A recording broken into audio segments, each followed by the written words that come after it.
I would first like everyone to look at this flower, or this rose that I have here in my hand, and I hope that I speak for everyone when I say that this rose symbolizes love, friendship, courtship, and happiness to all of us. And these emotions that we get bring joy and happiness to our lives. But what I've learned from doing research in Colombia and Ecuador is that this exact rose can also symbolize something completely different.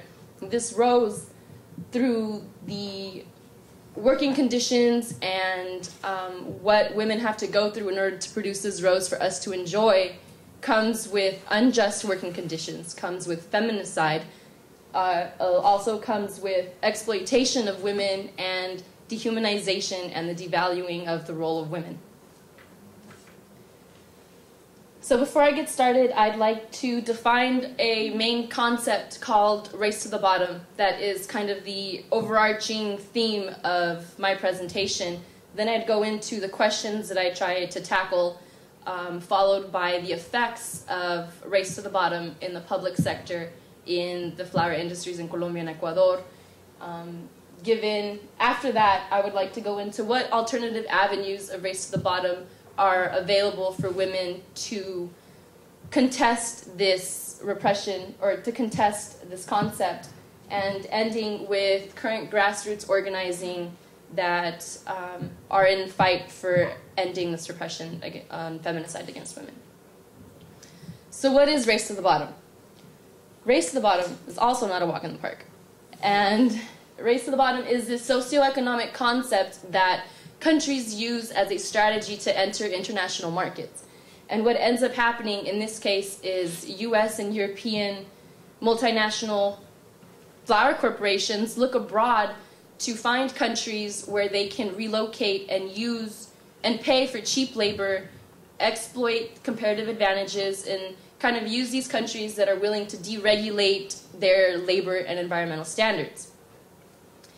And so what ends up happening for Colombia and Ecuador is that they want to enter this flower market, and by doing so, they are willing and have this great incentive to provide cheap labor, to provide their comparative advantage in the unskilled labor force, and to say, hey, I'm willing to deregulate my labor and environmental standards. I'm willing to kind of ignore them so that we can produce obscene amount of roses to then ship back to the US and Europe for us to consume. But what ends up happening is that that gets failed to mention is the quality of work that ends up happening from Race to the Bottom.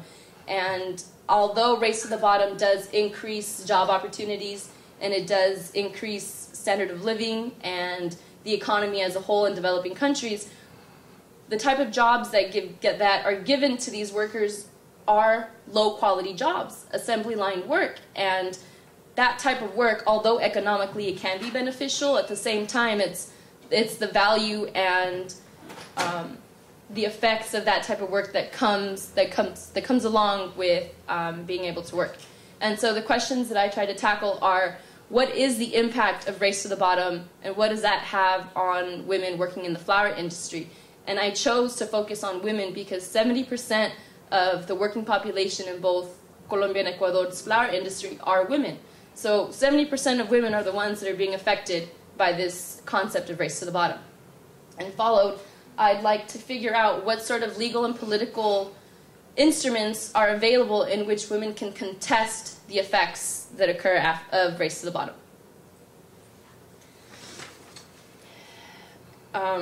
So in terms of its impact, I will argue that Race to the Bottom has created a negative impact, and I will utilize the analytical framework of feminicide to explain the effects of Race to the Bottom.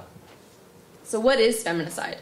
In the most simplest term that I can explain, feminicide is the murdering of girls and women because of their gender. And to delve deeper into this analytical framework, we break it down into two different types of perpetrators, the individual and the institution. And gendered violence from an individual can be seen as the physical violence, mainly from a male counterpart to a female. And a perfect example is domestic violence. And the second type of feminicide as an institutional form of violence can be seen as a injustice of sociological injustices, and in this case it could be race to the bottom. And what I mean by that is institutions unallowing women to earn a sustainable living equally and through just and equality. And forms of this can be stated here.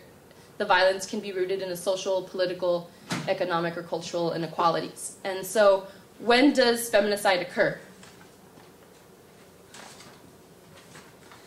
Feminicide occurs when institutions or even the government ignores or neglects to focus on ways in which women can earn, or women can be equal, in the sense of, in the flower industry, women are trying to earn a sustainable living. Most of these women before the flower industry worked in the informal sector, where they were street vendors, babysitters, maids, or didn't even have a job.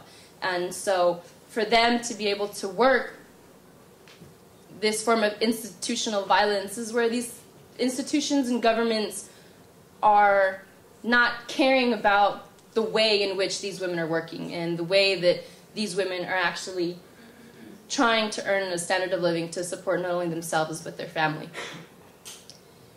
So the effects of race to the bottom that I focus in the public sphere, I'd like to touch on only 3 aspects of race to the bottom: labor, environment, and wages. And so the labor regulations that the institution and the governments fail to enforce and are causing these violations within the labor aspect can be seen through labor contracts. And what ends up happening is that Colombia and Ecuador allow these short-term contracts, also known as re-engineering programs, that last of a span of as short as 1 day to as long as a year. And on average, these contracts last 3 months. And what ends up happening is that each worker is given 3 months to work, and every day they have to meet a specific quota. And if these women can't meet the specific quota on time, come 3 months, when it comes time to renewal, they will either not have a job and, again, be unemployed, or if they do have a job, it'll be because of strenuous slave or exploitative work that they had to go through in order to keep working. Another violation within the labor force is that before women can be hired to work in the flower industry, they are required by the flower factories to provide medical documentation of proving that they're not pregnant. And this is a violation of a human right, because if a woman is pregnant and they can't get hired, that's a form of discrimination which goes against some of the human rights instruments that I'll go into later. And so let's say a woman gets hired into the flower industry not being pregnant. If they end up getting pregnant during working, the institutions don't want to pay for maternity leave. And if some do, then that worker was lucky, and majority of the time they don't. So what ends up happening, come 3 months, that woman who's pregnant is now fired and doesn't work and can't support their child. And so what ends up happening is that these women involuntarily force themselves to work during pregnancy, and at times they're working up to the 6th month of pregnancy. And so this not only puts a strain on the woman because of the tedious physical labor while working, it also puts a strain on the unborn child. The form of environmental regulations that are being deregulated or kind of being violated come from the occupational hazards. And so Colombia is the first country in Latin America to enter the flower market in the late 1960s, Ecuador following in the early 1990s. And these countries produce a vast amount of flowers. 80% of the flowers imported in the US come from Colombia alone.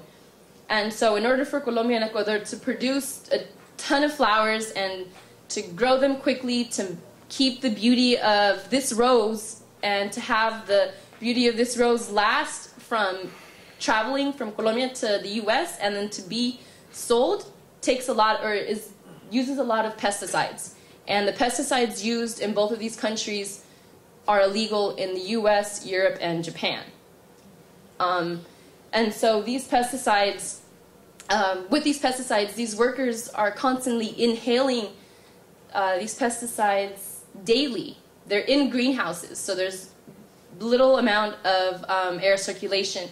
And the effects that come out of these pesticides are health effects. So a lot of women, and even the 30% of the men that work, have cancer, eye defects, rashes, and for the women who are pregnant, they either lose their children, have malformations within the genital areas, and stillbirths and miscarriages. And so when I go into the effects of racing to the bottom through wages, Colombia and Ecuador, as I mentioned, have a comparative advantage in unskilled labor. And I'd like to kind of illustrate this picture in your mind of the comparison of minimum wage that we would receive here in the US to Colombia and Ecuador. In 1996, the daily minimum wage in Colombia was 82 cents for one worker alone. And for a worker working in the horticulture areas in California, $16. In 2005, the Colombia's minimum wage increased to 48 cents per hour.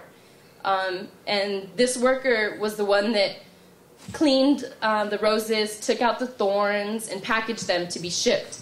And for a worker in Miami to take the boxes of flowers out of an airplane, $7. So here you can kind of see the types of racing to the bottom that both Colombia and Ecuador are doing in order to be successful in this market. And after going through these violations, I'd like to look into the alternative avenues from race to the bottom. I'll be looking at human rights instruments, other developmental models that are around to contest race to the bottom, and also grassroots organizing. And so before I get started, I'd like you to see these two arrows up on the screen. The arrow pointing down are local laws or practices that are in place in both Colombia and Ecuador that, in my opinion, show that they're racing to the bottom in the sense of they're more worried about increasing production opposed to the quality of health of a worker. The arrow pointing up are international human rights instruments that are in place to help women contest this repression and help them fight for their rights as not only a woman but as a worker in both of these countries. The international human rights instruments that help or that I've analyzed are CEDAW, which is the Convention of Elimination Against Discrimination Against Women. Mouthful. So when I say CEDAW, I mean that. And Belém do Pará and the International Labor Organization. And so both CEDAW and Belém do Pará talk about women having the right to work.